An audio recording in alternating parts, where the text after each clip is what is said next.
ये कानून को तोड़ने वाली बात है। कानून को तोड़े, धर्म में ना रहें, ये स्वीकार नहीं है। नीतीश कुमार जी चुप्पी साधे, गृह मंत्री हैं बिहार के, मुख्यमंत्री के साथ साथ पूर्व मुख्यमंत्री को धमकी मिल रही है ना, दलित समाज को कहीं न कहीं ठेस पहुंचाने की कोशिश की गई है। मैंने साफ शब्दों में कहा, किसी जाति के लिए कोई भी अपमानजनक शब्द कतई उचित नहीं है, सबको परहेज करना चाहिए। संसदीय जीवन में लोकलाज, लोकतंत्र में भाषा की मर्यादा सबको रखनी चाहिए, कोई इसे स्वीकार नहीं कर सकता। पर उन्होंने सफाई जो दी है जीतन मांझी जी ने, कि हम आडंबर के खिलाफ बोले। आडंबर के खिलाफ तो हमला होनी चाहिए। धर्म एक अलग विषय है, स्वीकार करना न स्वीकार करना वो व्यक्ति की अपनी स्वतंत्रता है, कौन धर्म को हम स्वीकार करें, लेकिन जाति पर कोई हमला वह भी उचित नहीं है।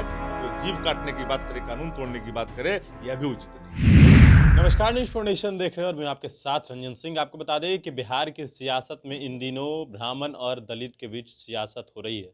एक तरफ जहां पूर्व मुख्यमंत्री जीतन राम मांझी ने ब्राह्मणों को गाली दी है, तो वहीं बीजेपी की तरफ से जीव काटने के लिए इनाम रख दिया गया है। इन तमाम मुद्दों पर बातचीत करने के लिए आरजेडी के प्रवक्ता शक्ति सिंह यादव हैं हमारे साथ। उनसे जुड़ेंगे और जानेंगे कि आखिरकार बिहार में चल क्या रहा है। आप लोग लगातार कह रहे हैं बिहार में बेरोजगारी है, यहाँ तो कोई वो सब मुद्दा ही नहीं रहा। देखिए, जीतन राम मांझी जी ने क्या कहा हमने देखा नहीं, लेकिन मीडिया के साथियों ने बताया। एक बात मैं स्पष्ट तौर पे कहता हूं, भाषा की मर्यादा सबको रखनी चाहिए। भाषा से किसी वर्ग, किसी धर्म, किसी जाति को आहत पहुंचे, ये भाषा कतई उचित नहीं है। पर मुझे हैरानी हुई कि भाजपा जो सरकार का पार्ट है, जो कानून व्यवस्था की बात करता है, वह जीतन राम मांझी जी को, जो पूर्व मुख्यमंत्री हैं, उनको जीभ काटने का 11 लाख का इनाम रखती है। ये कानून को तोड़ने वाली बात है। कानून को तोड़े, धर्म में ना रहें, ये स्वीकार नहीं है।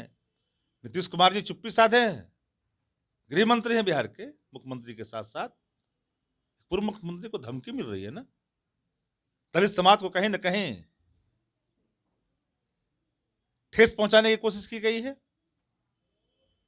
मैं भाषाई तौर पर भी सहमत नहीं हूं कि भाषा से किसी को आहत पहुंचे, किसी धर्म और किसी वर्ग को, किसी जाति को। इसका मैं पक्षकार नहीं हूं। मैं जेड में राष्ट्रीय जनता दल विश्वास करती है। हमारे नेता तेजस्वी ने साफ शब्दों में कहा, हर वर्ग, हर धर्म, हर मजहब, औरत हो या मर्द हो, सबको समान भागीदारी, समान अवसर, सम्मान सबको मिलना चाहिए। पर कानून तोड़े कोई और कानून तोड़ने जैसी वाली भाषा का इस्तेमाल करे, मुख्यमंत्री को संज्ञान लेना चाहिए। आप तो ये कह रहे हैं, लेकिन जो ब्राह्मणों को गाली दिए हैं वो भी सरकार में बैठे हैं, और जो जीव काटने की बात कर रहे हैं वो भी सरकार में बैठे हैं, तो फिर आप ऐसे कैसे कर सकते हैं? यहाँ सवाल है बेरोजगारी का, यहाँ सवाल है पलायन का, यहाँ सवाल है बिहार में बैंकरप्सी है, वेतन देने का पैसा नहीं है, सरकारी योजनाएं पैसे के बिना बांट जो रही है, इस पर कोई चर्चा नहीं करता। इन विषयों से अलग हट कर करके अलगाववाद, समाज को तोड़ने वाला, समाज तोड़क शब्दों का इस्तेमाल हो रहा है। एक्शन में आई है सरकार के लोग ही तरह तरह के ऐसे ऐसे शब्दों का इस्तेमाल कर रहे हैं। ये कतई समाज के लिए उचित है क्या? कतई समाज के लिए उचित नहीं है। लेकिन उससे भी ज्यादा दुखद स्थिति यह है कि सरकार में बैठे लोग जीभ काटने की प्रतिकार करते चीजों का। मैं ये नहीं कहता क्यों कर रहे थे प्रतिकार आप, लेकिन जीभ काटने की 11 लाख का इनाम रख दिया सरकार के लोगों ने, और चुप्पी साधे हैं मुख्यमंत्री जी। क्या दलित समुदाय आपसे सवाल नहीं पूछेगा? पूछेगा कि जो पूर्व मुख्यमंत्री उसको जीभ काटने की बात कर रहे हैं, कल अगर सर कलम करने की बात अगर कोई दलित कर देगा तो क्या आप चुप्पी बैठे रहेंगे?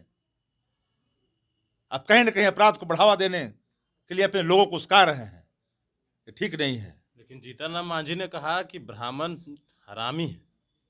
मैंने साफ शब्दों में कहा, किसी जाति के लिए कोई भी अपमानजनक शब्द कतई उचित नहीं है, सबको परहेज करना चाहिए। संसदीय जीवन में लोकलाज, लोकतंत्र में भाषा की मर्यादा सबको रखनी चाहिए, कोई इसे स्वीकार नहीं कर सकता। पर उन्होंने सफाई जो दी है जीतन राम मांझी जी ने, कि हम आडंबर के खिलाफ बोले हैं। आडंबर के खिलाफ तो जाति के खिलाफ नहीं, लेकिन आडंबर के खिलाफ तो हमलाएं होनी चाहिए ना। अंधविश्वास के खिलाफ, आडंबर के खिलाफ, जो शोषण का शिकार होता है, अज्ञानी समाज, धर्म के नाम पर कई चीजों का दोहन होता है, ऐसे लोगों के खिलाफ जागरूकता अभियान भी होनी चाहिए। धर्म एक अलग विषय है, जो स्वीकार करना न स्वीकार करना वो व्यक्ति की अपनी स्वतंत्रता है, कौन धर्म को हम स्वीकार करेंगे। लेकिन जाति पर कोई हमला वह भी उचित नहीं है, और कोई जीव काटने की बात करे, कानून तोड़ने की बात करे, यह भी उचित नहीं है। अच्छा, आपसे एक सवाल है, आप पंडित को मानते हैं, घर बुलाते हैं? ये विषय बहुत गंभीर है।